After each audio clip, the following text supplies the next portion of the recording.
Welcome to Boombostic Health, where we challenge the business of healthcare and explore bold ideas that drive meaningful change. Each week, we bring you candid conversations with top experts, innovators, and leaders, exploring the latest trends and technologies shaping the future of healthcare. Join us and be part of the conversation in transforming healthcare. Hey there, friends of Boombostic Health. Thanks for joining us for another episode. I'm really excited about today's guest, Liz Hutson, who has been a healthcare leader for 25 years, believe it or not. And she has developed this special knack for a couple of things. One is public speaking. She's an emerging keynote speaker, and she talks about the challenges of execution and how to overcome those challenges and succeed. And a lot of it's based on her experience with martial arts, which is pretty cool. So I'm not going to mess with her. She's, I'm pretty sure can do a roundhouse kick and knock me right out. So glad to have you on the show today, Liz. Thank you. Liz has her own consulting firm that focuses on making healthcare organizations higher performing enterprises and all the complexities that go into that, and has a particular expertise in M&A. Yes. And there's this major trend of consolidation in the healthcare world. So what we're going to talk about today is, why is that trend occurring? What does it look like to succeed with M&A? How are the benefits accruing to patients and to the bottom line? And more importantly, what the methodology is that you can follow to ensure that you have a successful outcome with M&A, because you can end up with a really bad outcome. I remember my father, who is 82 now and retired, but he used to be a banker and for his entire career. And he would use they did a lot of acquisitions. And he would use the phrase, "two dogs don't make a thoroughbred." And I thought that was always like a pretty good phrase. So I'm sure in some cases, M&A is doomed from the beginning. In other cases, though, things don't work well from an execution perspective. So before we dive in, though, I would love just to hear from you what it is that brought you into healthcare to begin with, and then also talk a little bit about your education, which is extremely impressive as a chemical engineer. So have a certain level of scientific depth that a lot of people don't have in the consulting world. So I'd love to hear more about your background, why you're passionate about healthcare, and then we'll dive into the M&A topic. Absolutely. Well, thank you. Thank you for having me on. And yeah, started off in chemical engineering at the University of Illinois. And I'm a math science person by nature. With that, I'm interested in healthcare. So the first job that I had was with Bristol Myers Squibb. And it really was a yes to an opportunity that came along the way. I can't say that I was initially super passionate about healthcare, and that's why I went into it. I think it was just an interesting opportunity. And that was right out of school? That was right out of school. Okay. So I was a senior, probably about March, just before graduation, and trying to figure out where I'm going to be working. Got this amazing opportunity and had a few other consumer products things as well. But healthcare seemed interesting to me, very relevant to all of us. We all have seen the hospital or seen a doctor or whatever it might be somewhere along the way, and it's very relevant. So it's so interesting that you say that. And I think oftentimes it's lost on people that healthcare, like any other major part of our economy, is a business. Yes. And it's the only business that has not yet been reconfigured to focus on the customer. Yeah. So and I suspect that's part of what you do in your consulting. Too. That's right. That's right. The first role that I had at Bristol Myers Squibb, I was working as an engineer. To your point, I studied chemical engineering. I worked in process engineering. So that was really all around, you have a new product developed, and now you want to scale that. How do you build that beyond from a benchtop scale to a manufacturing scale? So that was what I was working on. Is there an example of a product that you what I worked on back then was adult medical nutritional, so Boost nutrition. No way. That's what oh my gosh, I've had at least 8,000 grams of protein from Boost. Yes. Okay. There you go. So we worked on that, and I thought it was fascinating to see the scale up, but I was even more interested in, why do we make what we make? What if this is interesting to them? What is not? So there's a high protein version, there's a regular version, there's a high fiber version. Right. There's an organic version. There's an organic version now. Is there? I don't know. I doubt it. Touched that in like 20 years. Sorry, that was sarcasm. Anyway. But yeah, so when I was getting into that, I really was interested in the why. Well, that's scale too. If you think about, people talk about what can scale. You were on the front lines very early in your career, seeing something that affected so many people. That's right. In a lot of ways. That's right. And all joking aside, clearly that product has been consumed a lot of times by people who just aren't getting the kind of nutrition they need in their diet. And so it has done a lot of good. Absolutely. Absolutely. And so I think that was my first real foray into working in healthcare, really understanding the impact of what that could be. And then I had the opportunity to work at Cardinal Health. And when I was at Cardinal, I started to lean in a little bit more to what would it look like to work on that side of things. So I transitioned from engineering. My first job was still with engineering at Cardinal, but I transitioned into marketing. And in marketing, where I was doing the product development, really understood customer needs and following them around and going, what are your pain points that you're articulating? But then also, what are some of the things that you don't even realize that you need? And how could we surprise and delight you? Right. And so working and developing products from the idea state. And then my background is unique because I could work with engineers and I could work with the manufacturing team and say, this is how we need to make this, scale it up, work with customers and start to launch those things. Interesting. So is Boost considered a health product or a healthcare product, or how does it? Like, it how did falls that in the fit? nutraceutical world, Okay. right? So adult medical nutritionals. So another part of their business was infant formula too. So we're talking still in that nutraceutical space. Yeah, interesting. Okay, so I didn't actually realize that you had such a big consumer experience there right out of the gate. Yeah. And then you decided at some point, hey, I can take my talents and my experience to go help other people in healthcare. Was it something where you had been planning that and thinking about it? You maybe started doing some work on the side, or how did you get into this? I'd love to say I have a very thought out plan of what I'm going to do 5 years, 10 years, 25 years from now. And I think most of the time, the opportunities that I find myself in are a curious opportunity that presents itself that feels within my genre or feels within the segment that I'm interested in. I say yes. And I figure if it doesn't work out, I can try something else. And so when I finished with Cardinal, and it was really an interesting just idea that I had, consulting might be interesting. I had someone approach me about this. I thought, let's start the consulting business. And it was a yes. I thought I'd try it for a year. If it worked out, wonderful. If it didn't, then I'll go back to corporate America. Right. Within the first few months, I knew it was perfect for me. Yeah. And so 13 years later, I'm still in That's consulting. great. So for all the University of Illinois students, they should or should not have a crystal ball at this point. Yeah. Probably not. No, I don't think so. I mean, I think it's important to know what you're good at, Mm-hmm. what you're interested in. So what is your passion area? And then where is there a need? If you can find the intersection of those three things, you've got something powerful. So you don't have to have it all figured out. But I think if you just step in that direction, I think you're that's going right. to make a smart move. I think that's right. And I think very rarely does that end up being your first job. Yeah, right. But I think you gain this body of experience. And I have actually gotten to the point where I act from a work perspective.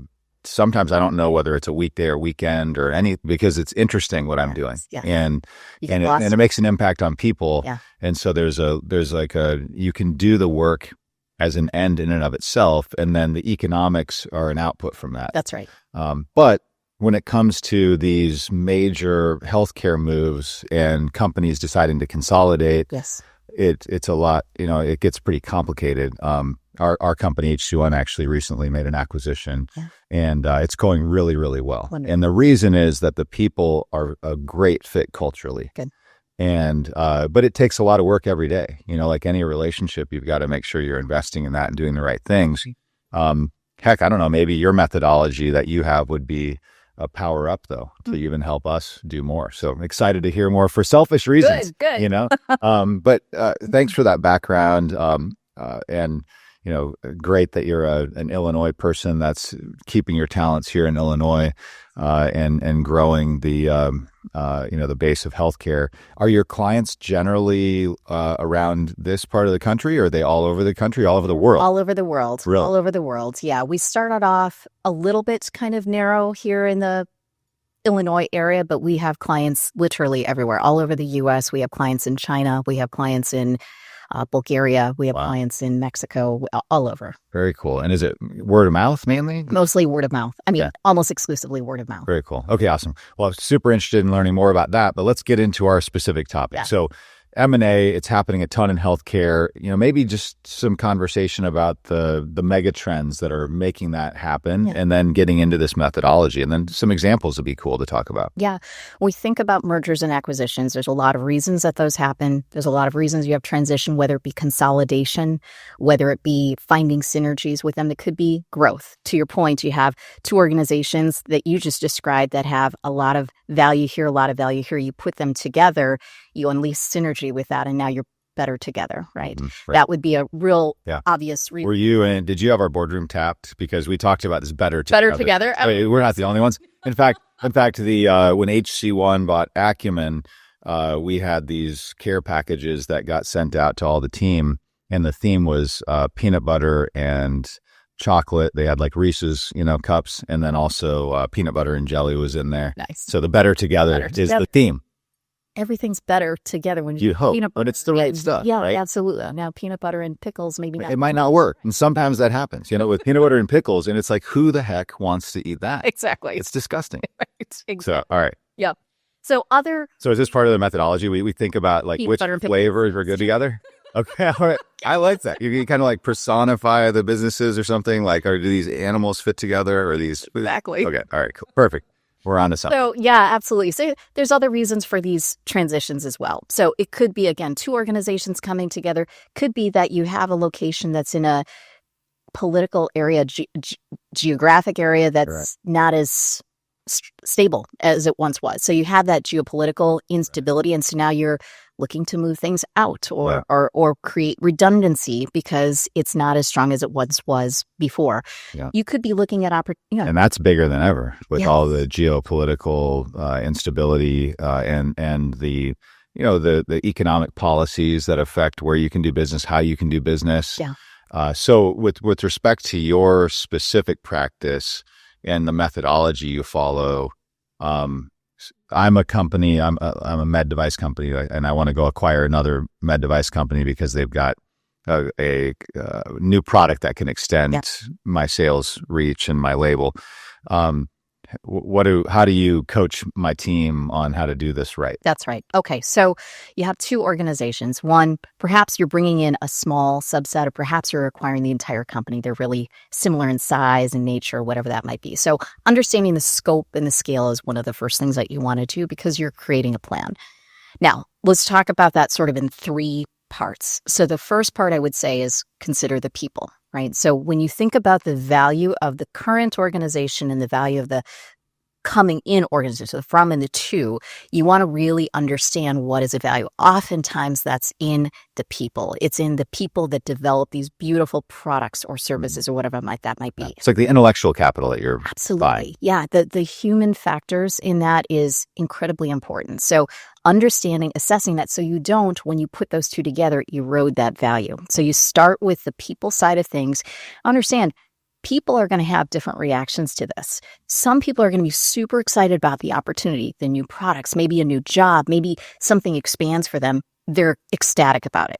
Equally, you're going to have another group of people that is scared about change on the whole. They're anxious, they're nervous. You could have people that are going to lose their jobs in the process. When you consolidate, you're not always going to have both roles that need to be there. Maybe a location is no longer going to be there in Nebraska. It's now going to move to Florida, let's say, right? And so you need to consider the fact that those emotions are raw, they're nervous, they're angry. And so addressing that first and foremost, the people side of things, addressing that first and foremost, helping people understand the why behind it, helping them rally behind a larger cause beyond themselves is a really important first part to start. Mm-hmm. Right. So how is it that our mission is deeper by bringing these companies together? Exactly. So there's a purpose for what I'm doing. That's right. And then it sounds like it's impossible to do this overnight, but doing as much pre-planning as you can. Yes. So when you announce this is happening, you can quickly come in and make the personnel decisions. And I feel like that's got to be the hardest part. It is so hard. The people part. It's so hard because they are people. They have emotions and you're connected to these people. Mm-hmm. And so it's not necessarily they're not great. It's just we don't need to. So how soon before you can go in and just deploy humanoid robots that are AI powered? And then, I'm joking. Sorry. Okay. Yeah. Too soon? No, too soon. Okay. So not happening yet, but Yes. someday. Yeah. I think someday probably we'll have humanoid robots, not sooner rather than later, cleaning up sticks in our yard, that kind of thing. So then we can focus more on healthcare and what humans can uniquely bring. Right. There are things that we can simplify through AI. There are things that are, we'll call it mindless, if you will, that can be handed off to thought processes that don't need to be there. But there are things that only humans can do. And there's creativity that comes from that only humans can do. Yeah. Right. And so how do we bring more of that? Yeah. Allow time for that. So sorry to get you off track. Yes. But it's true. I mean, it's interesting. It's on top of mind of everybody. But so the second bucket then, once you get the people figured out, what's that one? Planning. Okay. So we've got the people side of things nailed down. Second part of this is the planning. And oftentimes when you're bringing two organizations together, or you can anticipate that there's a geopolitical instability that's coming, it might not be today, but it might be 6 months from now. It might be a year from now. You can anticipate perhaps prior to the election what might have happened, right? Where it might go. And a year ago, we didn't know for sure how that was going to play out, but we had some hunches on how things might play out. And so accordingly, how do you want to anticipate for those? Because these kinds of transitions, mergers and acquisition, location changes, don't happen overnight. So you can't go, oh, wow, we have a problem over here and we need to change that. It's going to be a year before that actually plays itself out. Yeah. So thoughtful planning on this is really important. Well, and even just the fundamentals of how do you market and sell? And is that something that you'll bring together in one common function? I was on a call about that this morning, actually. And it's critical. Like if you end up getting the value or you don't get the value from what you did. Correct. So we've got people planning. What's the third one? The last piece is the process. And this is where we have a little bit of a unique method to how we go about this. The process is something we called SMSO. And I co-developed this with a client of mine about 10 years ago. SMSO stands for stabilize, mobilize, stabilize, optimize. SMSO. So it stabilizes twice? Twice. Because when you mobilize, you get unstable? That's right. Okay. That's right. So when you think about the first stabilization, you want to make sure that when you make the move or when you do the transition, that both organizations, the from and the to, are both in a place to be able to handle a transition. So let's say it's a manufacturing transition. If you're going to pick up a location and move it to a different one, the equipment, the processes, the procedures, all of them have to be strong before you move them, because otherwise you're going to move them and they crumble, right? Or if you have two different organizations that are coming together and you're looking at how, hey, we've got some good value here, but it's not well documented, or we don't have a good process for this. We want to make that strong before you start to blend it in with where it's going to go to.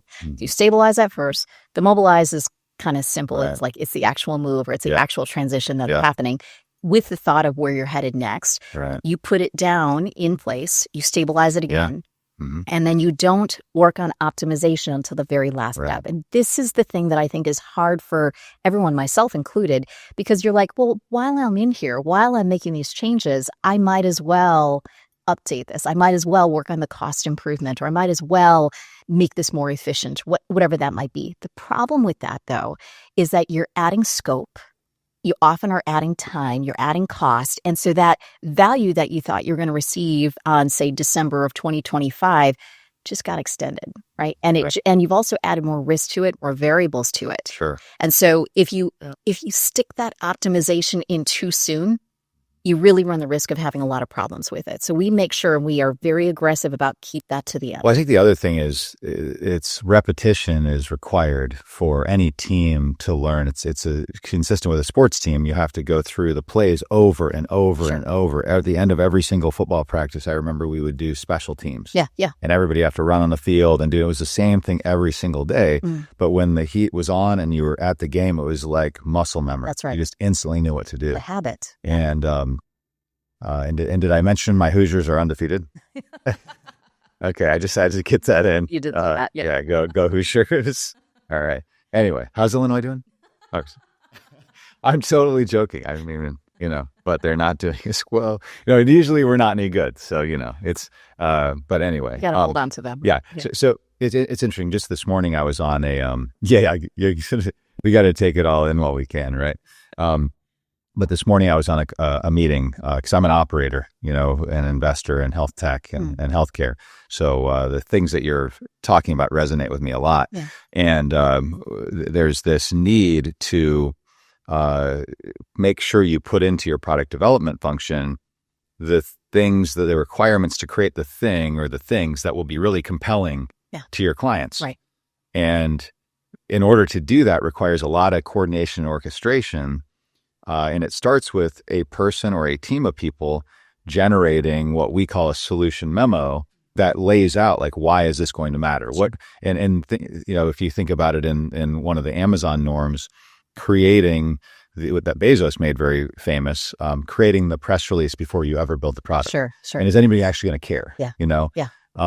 And even just that type of process, to get that driven through the entire organization with two groups coming together, it takes some effort, it takes some investment, and it takes some coaching. And so I can see also where you would come in to an enterprise that the high level executives generally know, hey, we need to do these things. But at the end of the day, they need help with an outside team to get everybody on the same page. That's right. Because for me, like I can see what needs to be done. Yeah. But I have a lot of things that I have to do in a given day. So, and frankly, I'm not the best person to go train everybody on all the details. So is that part of what you're doing? That's right. You're drilling all the way down and making sure everybody kind of knows how to march in the right way in the and right direction. Achieve the same outcome. That's right. We always talk about start with the end in mind. So to your point around that press release, write the press release. This is what we wanted to look like at the end. Yep. Rally all the people and the planning and the process around that vision. And if we're clear on that vision, then every step along the way should be pointing in that way. And so, yes, each functional area, each work stream, each process, each part of this should line up with where we're headed in that direction. But you're right. You could have a great vision, but the devil's in the details, right? You could say, yes, when we put these two together, look at macro level. These are the financial synergies, the customer synergies, the product synergies that we should realize. But if you don't execute on that well, you lose that value. And in the process, you have brand damage that happens. So now your customers don't trust you well, right? They're frustrated that, hey, I used to have this thing before and I used to have these service levels and this kind of customer service. I don't have that anymore. I don't trust you anymore. That's a huge problem. Right. And you run the risk of losing employees because they're frustrated, right? They wanted to have this grand vision, but the plan wasn't executed well. And so they feel frustrated. Right. Interesting. So this is a podcast about the business of healthcare and aligning what you're doing to innovate or create value with an economic model that ends up improving outcomes and boosting the bottom line for healthcare overall in many dimensions. You've had experience firsthand with some of these. What's a success story that you can share? Yes. It's several success stories. One I'll pick on because it was the first one and it was one of the first ones. And we had two organizations, one that was based in Florida, one that was based in Louisville, and they had various other locations. So it was a complicated move in the sense we had some of it that was moving to Louisville. We had some of it that was moving to Can you share what kind of company? Yeah. So this is a med device company. Med device. Yeah, med device company. They do instruments. So it's heavily regulated, being used or in surgical settings. Yes. Okay. Yes. And, along those lines, I'm glad you talked about the regulated piece of things. When you do a move like this, there's a lot of quality and regulatory considerations that need to be made. You can't just pick up and move and go, done, we're there, right? There's a lot of things from a documentation perspective, from a filing perspective with the FDA that you need to consider. Increasingly, you have to actually have real world evidence, which there's a really cool company called 3Aware that I co-founded that you should take a look at. It does real world evidence for data insights in medical device specifically. But anyway, there's a whole bunch of, it's 3aware.ai. But a whole bunch of considerations. You're bringing these companies together in all these different places. What's the, why did it play out well? Why did this one go well? Yes. Probably. Because you were involved. Because I was involved. Because you taught him, you taught them all martial arts. Exactly. And then they were disciplined. They were disciplined. I also said, if you don't do this, I'm martial arts. Right. And then you broke some bricks. Exactly. Right in front of the whole place. That's what I did. Yes. No, we really followed the methodology. That's what we did. We started with the people. There were some people that were going to be losing their jobs in the process. They were sad. And I think a lot of times consultants... Well, and some of their friends were still going to be there. Were So still you going have to to be make there. sure you treat people with dignity and That's the thing. professionally. That's the thing. I think I was a part of, on the outside, watching someone else do a transition management. And they were solid technically, solid with the plan. They knew manufacturing inside and out. That individual was more solid than me by a long shot. However... At martial arts? No. Oh, okay. Okay, just to be clear. All right, I thought, because I was thinking black belt was probably better than what they had. Okay, I'm sorry. In Yes. terms of this manufacturing... They were more expert in their domain. Absolutely. However, they blew right past... Sorry. Okay. All right. They blew right past the people component of things. And so in the process, what happened was the team that was losing their jobs and seeing the team that was gaining this whole new facility, state-of-the-art, everything, and all the focus was on them, they were really frustrated. They were sad. Right. They were angry. And so what they did was they dug their heels Mm-hmm. and they didn't... Probably created some toxicity. Absolutely. Yeah. So that's the compare contrast, right? So if you take the time, it might take a little more Yeah. time. So fundamentally, it's ensuring that the communication and the involvement and buy-in of the people, both those people who are going to be along for the next leg of the journey and those who have to leave Correct. you at that point, That's correct. that everybody sees why it is. And ultimately, the business is bigger than any one individual. And unfortunately, to make that a healthy, successful, thriving situation, these hard decisions have to be made. That's correct. That's correct. So where we invested the time at the front end to really get everybody on board with that was time well spent. Mm-hmm. And I think a lot of times that where it doesn't go well, I'll give you an example in a moment of where it didn't go well. That's where it started, was with the lack of people focus. Right. The next part. So I said there's a 3-part plan to that, right? There's people, there's the planfulness, the fact that we knew that this was coming 6 months before it was coming. We started planning 6 months earlier, right? And then the third part, we used SMSO. We taught everyone SMSO. We used SMSO for the 2.5-year long project that it was, and we rigorously followed that. Mm-hmm. Okay, very cool. So the success quotient really is what I'm hearing all about the people, and the scenarios where it falls apart. It's because people go toxic, or they're confused, or they're not clear. How do you get people to be comfortable, though? There is no perfect way. Yeah. Even if we teach everybody martial arts, we still will have some challenges along the way, and that takes a long time to get to the black belt. So when we need to get up and going in a few months, there will be issues. How do you set up an environment where people are comfortable giving feedback and getting involved, so they don't just sit back and complain? Yes. Because I've seen that happen pretty extensively in various situations. Yeah. And then mechanically, is there some kind of a good way to do that? And also give kind of a quick, I do not buy into anonymous feedback. I think it's toxic. I think it causes all kinds of political morass. Sure. And it's, if you want to be part of a company, you should be there to help advance whatever it's trying to get done. And if you have an issue with something, come forward and help come up with a solution. Absolutely. But in any event. Yeah. And I mean more in like business operations, like things that are just, let's build a great business together. Sure. I think it always starts with aligning on what the big picture is. So to the point where you have people that are feeling angry, toxic, whatever about it, it has to do with the fact that they have feelings and emotions about what's happening to them. They're not trusting of what's coming up next, right? So how do we get past that particular group? For example, they were super excited about what they were doing because they were loving their end user customer, their patients, whoever that might be. They would blood, sweat, and tears, generations within families that were putting in a lot of time and energy and effort to that. We kept bringing it back to, remember, we're doing this for the patient. We're doing this because we have a legacy of... Can I keep that story of that individual that you care about? Yes. It's your family. It's That's your right. friend. This could be you that's under the knife, right? And so when you bring it back to that, I think you're looking at something bigger than themselves. Right. And so when we were going through the project then, where we had frustrations, we keep bringing it back to a macro goal that all of us, every single person on the team had. That's the first step, I think, that is very centering. We're saying this for transition, but you can really use that in any part of life, even business, personal, goals that you have in life, but if you can center it back on, what's the most important thing that is important to you? Right? Is the mic interfering with you? Don't get too angry. We know you know martial arts. So no, I'm with you. So fundamentally, it's the people and the way that you bring them together, bring them along. You were talking earlier about getting everybody rallied, getting their attention. This is a complete tangent, but it reminded me of. Did you ever hear the story about the? Actually, I think it was the thing about you being in front of everybody and breaking the brick. Made me think of this.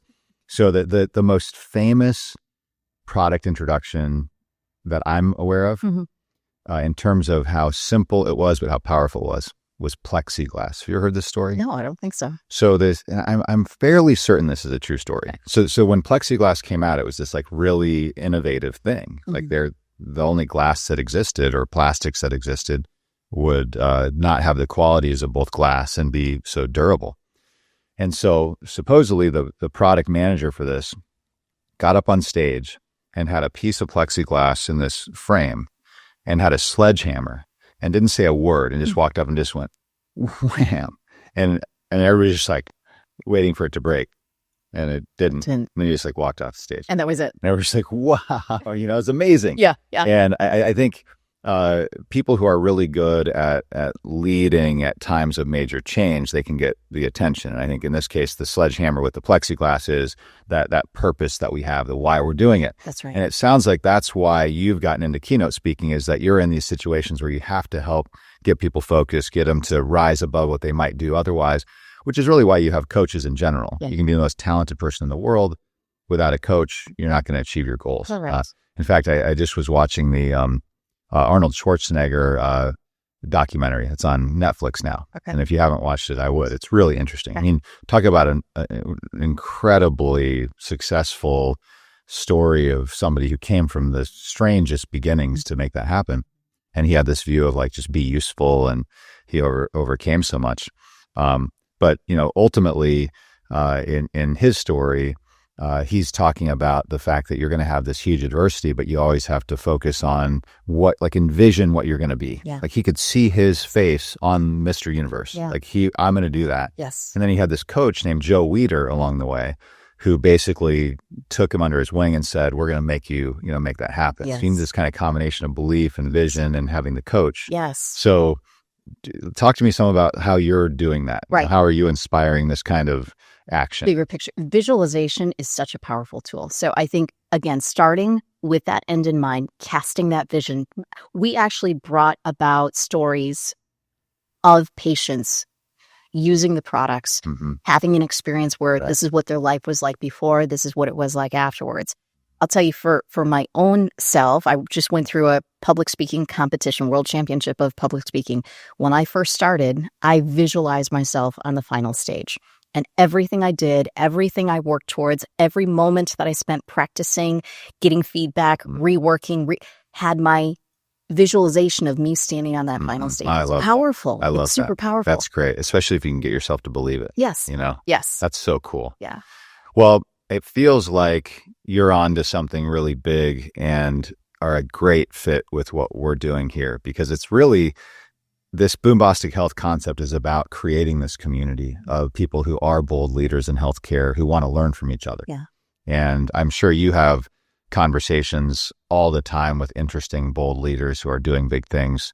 Would love to have you back on the podcast. Would love to have anybody you work with who you think would be a great fit, because this is the kind of thing that we want to bring to the world. What I observe is that every week I'm getting a chance to hear these things from people, and there aren't enough other people hearing them. And I think in healthcare specifically, there's a lot of really technical and scientific work that's being done that's incredibly profound, but there isn't enough of that storytelling that connects it all the way to the patient. Sure. And we've been trying to do more of that in our companies, and it's making a big difference. Because internally you see, gosh, our technology isn't just something we're selling to a business user in a hospital. It's something that's ensuring that a baby, when it's born, is as healthy as possible. Yeah. It's something that is ensuring that a patient is diagnosed as early as possible. It's something that's predicting who could develop an issue like cognitive decline and getting them screened and treated sooner. So that's a big takeaway that I'm hearing from your story and your approach as well. Absolutely. Context is everything, right? We're sitting in the four walls of a lab or an office or a building, whatever that might be, and we don't have that bigger picture, that connection. We lose that. For me personally, I was in healthcare, loved it for a lot of different reasons. My daughter was born 2 months premature. Okay. And I found myself at Children's here in the city. Right. That's scary. It was very scary. Day to day, we didn't know if she was going to make it. And I saw these Cardinal trucks coming in and out of that hospital. Okay. And there was a realization for me of, my God, what I'm doing is important. I knew it, but now this is my own daughter, right? Yeah. And so if I wasn't already on fire, it just blew up at that point. And healthcare, education were my two passion areas. My life is all about both those things. Right. Well, and healthcare affects everybody. Yeah. So, well, thank you so much for being here. This has been an incredibly interesting and insightful conversation. I definitely think that what you're doing is making a big impact, and you clearly fit the bold leader mold. And I am super excited to see your next keynote speech. We need more people like you out there leading the charge in healthcare. I appreciate that. Thank you so much. Yeah, thanks for being here. And we'll transition to bring Emily on to talk about the legal and regulatory implications of M&A in healthcare.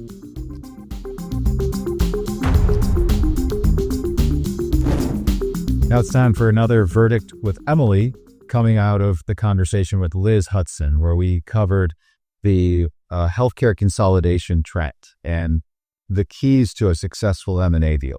And as a healthcare regulatory attorney, I know you get involved a lot with these combinations. I thought it would be great if you could get into some of the details on the anatomy of a deal and how do you prepare overall to ensure that you have the best chance of success when you put two companies together. Yeah, great question. I wish more of my clients had asked me that in advance instead of just going to market. It really is a multi-month advanced preparation to have the most successful transition when you're talking about a transaction. It's not just going to market. It's getting your ducks in a row in advance, which includes your financials. A large part of that in the healthcare industry is your compliance. So do a billing and coding audit. Figure out where your weaknesses and vulnerabilities are. The last thing you want is for these issues to come off during the diligence phase, because they will drive down the purchase price and they will drive up your legal costs and they will delay your closing. And, people like to give lawyers the bad rap as the deal prevention squad, but we are not the deal prevention squad. Absolutely. Sometimes issues need to be addressed when people don't do their homework leading up to a transaction. On the buy side, it's similar, right? You still need to understand and do your homework on the entity that you're buying, because the last thing that you want is any surprises. Again, they might come up in the diligence process, or if they hadn't yet, they will come up in the diligence process. And when you have a deal that has reps and warranties insurance, and now you're talking specific indemnities and impacting what that process looks like, it can all be extremely frustrating. So we frequently counsel our clients on buy side and sell side to have a strategy. Buy side is a little bit different. You can have a playbook that you put together that lists the things that you want to look at, the homework you're going to look at, the items you're going to ask for from the selling entity so that you can properly vet their business like you would do with anything. Sell side is more of a process. Sell side is like selling your house, right? You don't just invite people in to see your house. You make repairs, you fix things, you make it look the best that it can look. You stage the furniture. You stage the furniture, sure, to drag up the purchase price and the interest in the business or in the house, but in this case, in the business. So doing these things in advance, months in advance, working with qualified investment bankers who can put together the right combinations, the right strategies is really, really important and can be really helpful. You don't need an investment banker on every deal. I'm sure my investment banking friends are probably kicking me for saying that. But you do need them on top. It's important to have the right people in your place. For the record, I'd never call you the deal prevention squad. And there are certainly attorneys who are more about solutions than they are about creating hurdles. But I think the great ones find the path through all that chaos. Correct. You touched on something that I think would be worthwhile talking in more detail about, which is reps and warranties insurance. So in any deal, any sophisticated deal, there will be reps and warranties, representations and warranties that are provided by the seller that says, you can count on this. It's like a guarantee. We're going to do these certain things or these things are true. And the buyer wants protection in the event that some of those things aren't true. And so there's this entire space of insurance that is able to support that need. Talk a little bit about that, because I think a lot of people aren't really familiar with this. So there is reps and warranties insurance that will cover certain indemnifiable events or situations that arise in the course of the deal. When you do that, those are usually like larger PE-backed deals. When you do that, it drives up the cost of the deal for the buyer because there's risk associated with whatever you're getting the insurance for. So it slows down the process. It can add tremendous value. It can add tremendous benefit because it's sort of taking the risk off the entity and bringing in like an all deal. For the seller, it's much better, I think, because it limits their exposure to having to come out of pocket or have a clawback on whatever they were paid on the deal. So I think that's such an interesting aspect of the entire business insurance world. It is. It can be frustrating, but it can also be really, really great. It's just another piece to the puzzle of a transaction, right? And it's got broken hell. So you also have corporate practice of medicine issues in certain deals. Maybe just touch on that. Yes. So corporate practice of medicine basically regulates who can own a professional entity. That's driven by state law. So certain states have restrictions on non-licensed individuals from owning a professional entity. So that's why you often see in healthcare transactions what we refer to as an MSO arrangement or a management services organization, where you have one non-clinical entity that sits towards the top and owns the clinical entities underneath, but the clinical entities themselves remain individually owned by the physicians. So all clinical decision-making is still left to the physicians. What happens is the profits then sweep up to the management company. And that's how you overcome corporate practice of medicine considerations. Again, you see that a lot in private equity deals or larger combinations of physician groups where you have these multi-specialty practices, but also like large national practices. Yeah. So the bottom line is Liz talked about her consulting. They have people, planning, and process. They do this SMSO, stabilize, mobilize, stabilize, optimize. And then there's this whole other layer, though, of detail of pre-deal work that allows you to put together companies in a manner that as they move forward together, each side is protected. And the main point I heard was get started early with that and be proactive with it. Don't wait for some surprise to come up if you're looking to sell a business. Correct. Right. Okay, great. Well, as always, super insightful. Thanks so much, Emily. Appreciate it. Thanks for joining us for another Boombostic Health Podcast. We'll look forward to seeing you next time.